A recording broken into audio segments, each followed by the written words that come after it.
In the ever-evolving landscape of international trade, recent developments surrounding U.S.-China relations have raised concerns about the future of supply chains, consumer pricing, and retail choices in the United States.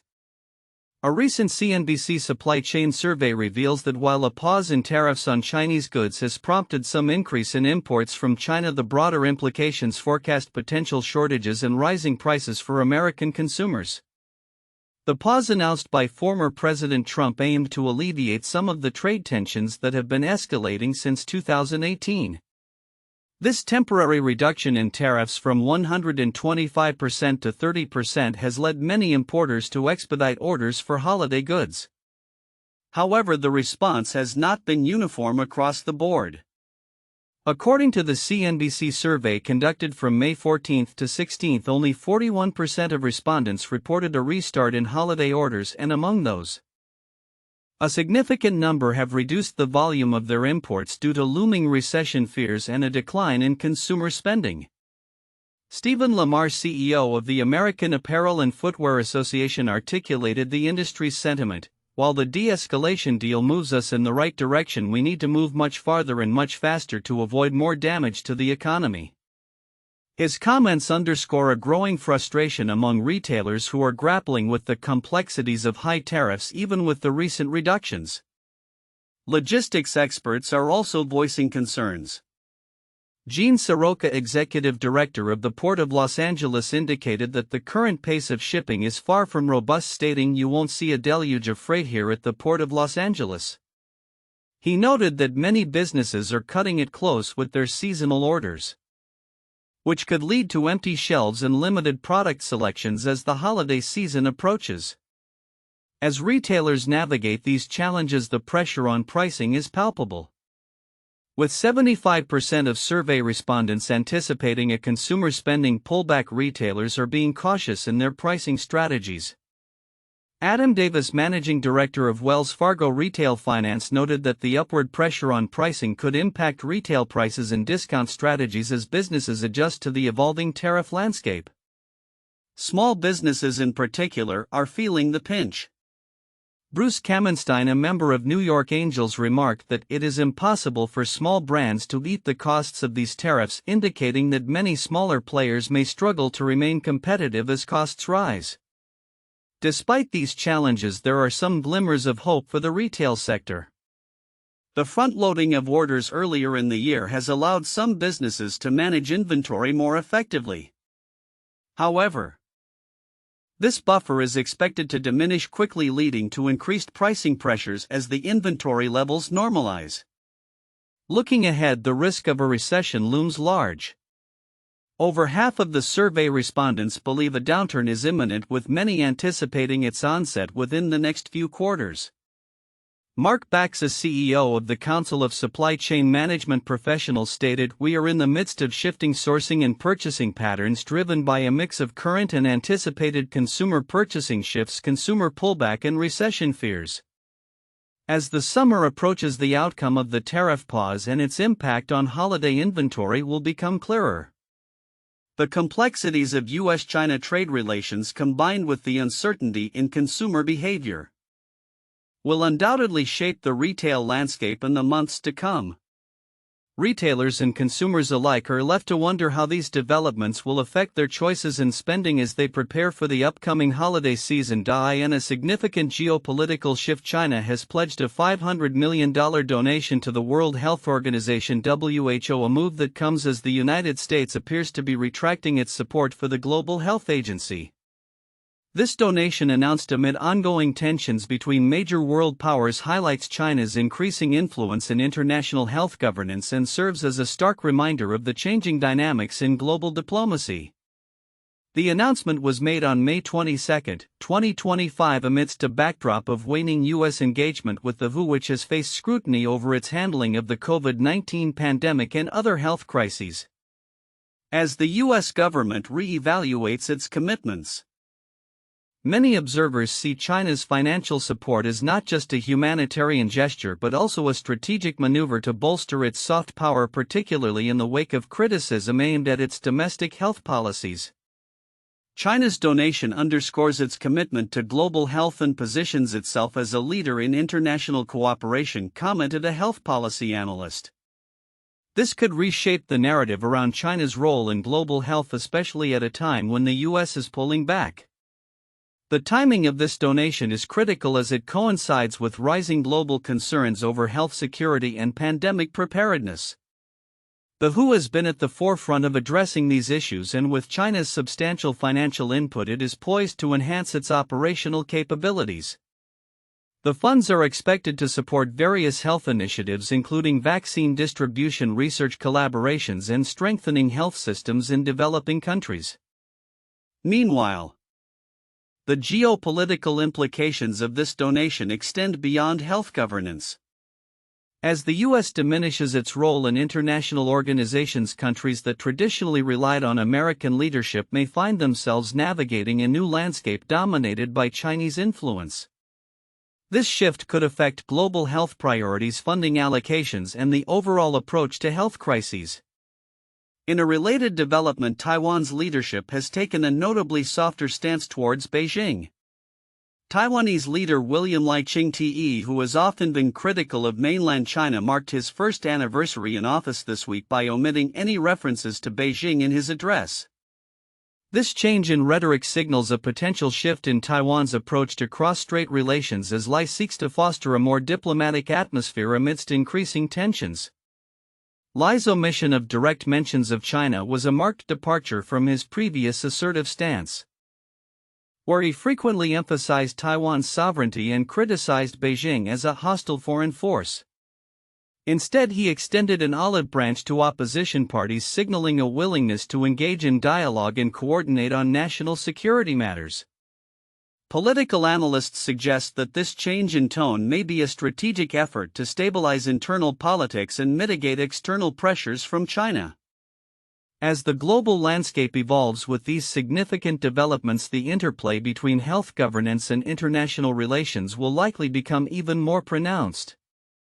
The implications of China's substantial financial commitment to the WHO, coupled with Taiwan's diplomatic recalibration, may set the stage for a new era of global health dynamics where traditional power structures are increasingly challenged. Looking ahead, the world will be watching closely how these developments unfold and what they mean for future international cooperation, particularly in health and security sectors. As countries navigate this complex terrain, the need for robust dialogue and strategic partnerships will be more crucial than ever to address the pressing challenges that lie ahead. As the world watches China navigate the turbulent waters of an economic trade war with the United States, a complex narrative unfolds, one that reveals the stark realities behind the facade of a booming economic juggernaut. While Chinese officials backed by fervent nationalism project an image of resilience and strength, deeper analysis suggests that the country is grappling with significant challenges that could threaten its long-term stability and growth. In recent days, discussions have intensified regarding China's economic health, particularly in light of the ongoing trade conflict with the United States. Victor Gao, a prominent lawyer and supporter of the Communist Party, captured the nationalistic spirit when he stated, "If you want to strike China on the cheek, China will strike you back." This sentiment resonated through state media as tensions escalated during the Trump administration, which imposed tariffs as high as 145% on Chinese imports, met with retaliatory tariffs from China. While many observers may view China's position as secure, the reality is more nuanced, revealing vulnerabilities that could pose significant risks. China's economic model, characterized by heavy government intervention and vast investments, has led to impressive growth figures. However, this growth is increasingly underpinned by mounting debt and overcapacity. A staggering 312% of GDP was attributed to China's total debt in 2024, a figure that continues to rise. Xiang Songsua, an economist at Runmin University, succinctly summarized the situation. Basically, China's economy is all built on speculation and everything is over-leveraged. The collapse of the real estate sector, which once accounted for more than a quarter of the national output, exemplifies the precariousness of the current system, resulting in a landscape littered with unfinished buildings and unsold inventory. Despite these red flags, there is a common perception that China holds several strategic advantages in the trade war. The country enjoys a $300 billion trade surplus with the United States, largely due to its dominance in critical supply chains ranging from electronics to rare earth minerals. American manufacturers rely heavily on Chinese components, making a complete decoupling unlikely. Moreover, nations like Japan and Australia continue to deepen their trade ties with China, complicating the United States' attempts to isolate Beijing economically. However, the optimism surrounding China's trade position contrasts sharply with its domestic economic struggles. Consumer spending remains sluggish, with disposable income averaging less than $6,000 annually. The government's efforts to stimulate the economy through infrastructure projects and real estate initiatives have often resulted in diminishing returns, further exacerbating the debt crisis. As the Politburo recently acknowledged, the economy must prepare for external shocks, highlighting the fragility of its current trajectory. The recent Geneva talks, which resulted in a temporary agreement to roll back some tariffs, indicate a growing recognition of the need for dialogue. Both nations seem eager to avoid a full-blown collapse of trade, but the underlying issues remain unresolved. Economists predict that China's growth may slow to 4% or less by the end of the year unless substantial reforms are undertaken to boost consumption and reduce reliance on debt-driven growth. China's leadership is acutely aware of the potential repercussions of prolonged economic malaise. The ongoing trade war threatens millions of jobs, and with social unrest a perennial concern. The Communist Party is walking a tightrope. The urgency to pivot toward a consumption-driven economy is palpable, yet systemic barriers, such as the hukou residency system, continue to hinder progress. This system restricts rural migrant workers from accessing essential services, limiting their economic participation and stymieing domestic demand. In conclusion, while China has indeed demonstrated remarkable resilience in the face of adversity, the depth of its economic challenges cannot be overlooked. The trade war with the United States serves not only as a battleground for tariffs but also as a litmus test for China's economic model. As the CCP navigates this precarious landscape, the coming months will reveal whether it can enact the necessary reforms to stabilize its economy without triggering social unrest. The world will be watching closely, as the outcomes of these decisions will undoubtedly shape the global economic landscape for years to come. In an era marked by increasing geopolitical tensions, the intersection of technology, national security, and international relations has never been more pronounced. Recent developments reveal a complex web of concerns surrounding China's technological influence, notably illustrated by the looming fate of DJI, the world's largest drone manufacturer, against the backdrop of U.S. China relations. As the U.S. government contemplates a potential ban on DJI drones due to national security concerns, the implications of such actions extend beyond the realm of commerce into the very fabric of global technological competition. At the heart of this discussion is the National Defense Authorization Act of 2025, which mandates a national security review for DJI by the end of the year. If no agency is designated to conduct this review, DJI and other affected entities could automatically be added to the Federal Communications Commission's list of unauthorized equipment, effectively barring them from the U.S. market.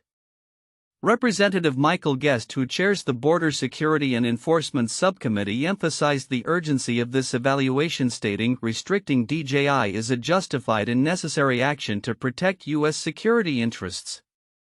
However, he also noted the absence of any agency tasked with this crucial review, raising questions about the feasibility of the ban. The stakes for DJI are substantial. As the company has not disclosed updated sales figures, its presence in North America remains pivotal, particularly as the global drone market is projected to reach $57.8 billion by 2030. DJI commands approximately 70% of global drone sales, with its products widely used in sectors ranging from public safety to media and scientific research. But the company faces mounting scrutiny, with concerns that its drones may inadvertently serve as conduits for Chinese military intelligence. A 2020 cybersecurity assessment identified vulnerabilities in DJI software that could allow unauthorized data collection, intensifying calls for a thorough security review. In a concerted effort to combat these challenges, DJI has invested significantly in lobbying efforts, spending nearly $7 million since 2019 to influence lawmakers and ensure a fair evaluation process. The company has positioned itself as a vital partner in public safety, highlighting its drones' roles in emergency response scenarios. Moreover, DJI has launched initiatives such as the Drone Advocacy Alliance to rally support against potential bans, illustrating the company's commitment to maintaining its market position amidst regulatory challenges. The broader implications of a potential DJI ban echo sentiments expressed in China's recently released National Security White Paper, which reveals a growing paranoia about foreign influence and an increasing emphasis on self-sufficiency in technology. This document, coupled with the U.S. government's stringent measures against not only DJI but also other Chinese firms, signals a shift in how national security is perceived, extending its scope to industries once viewed purely through a commercial lens. As tensions between the U.S. and China continue to evolve, the fate of DJI will likely serve as a critical indicator of how both nations navigate the delicate balance between economic interests and national security concerns. The recent tariff agreements between the two countries, which temporarily eased some trade restrictions, may provide a brief respite, but the underlying issues remain unresolved. Looking ahead, the debate surrounding DJI and similar companies is poised to intensify, particularly as the U.S. grapples with its approach to foreign technology. With the deadline for DJI's National Security Review fast approaching, the outcome will not only affect the company but could also redefine the contours of U.S.-China relations, shaping the future landscape of global technology competition. As stakeholders on both sides prepare for the implications of these developments, one thing is clear: the intersection of technology and geopolitics will remain a focal point in the years to come. In a world increasingly characterized by economic nationalism and geopolitical tensions, the relationship between the United States and China remains a focal point for global stability. Former South Korean Foreign Minister Kang Kyung-hwa has recently emphasized the necessity for continued dialogue between these two superpowers. Speaking at a forum in Beijing, Kang urged both nations to prioritize negotiations that can foster a stable and predictable bilateral relationship, warning against the dangers of isolationism.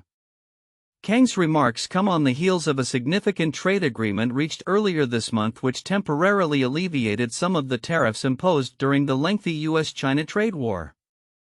On May 12, both nations agreed to suspend the majority of tariffs for 90 days, a move that was met with relief from countries worldwide. However, Kang cautioned that this agreement should not be seen as a permanent resolution.